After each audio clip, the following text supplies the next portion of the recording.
ఇవాళ తెలంగాణ రాష్ట్రంలో అధికారాన్ని చెలాయిస్తూ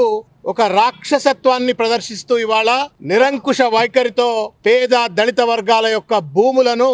గద్దెల లెక్క ఇవాళ లాక్కపోయేటువంటి ఒక దుర్మార్గమైన ప్రయత్నం చేయటాన్ని బీఆర్ఎస్ పార్టీ పక్షాన మేము తీవ్రంగా ఖండిస్తా ఉన్నాం. లగచర్ల ఉదంతం మర్చిపోలే. ఫార్మా కంపెనీల పేరు మీద రేవంత్ రెడ్డి గారి ప్రభుత్వం లగచర్లలో పేద గిరిజనుల పైన ఏ రకమైనటువంటి దాడులు చేసి ఆఖరికి అక్కడ ఉన్నటువంటి మహిళలను వృద్ధులను విచక్షణారహితంగా హింసకు గురి చేసి భూములు లాక్కోవాలని చెప్పని చేసిన కుట్ర ప్రయత్నాన్ని ఆ దుర్మార్గాన్ని మర్చిపోకముందే ఇవాళ వరంగల్ పట్టణంలో భద్రకాళి అమ్మవారి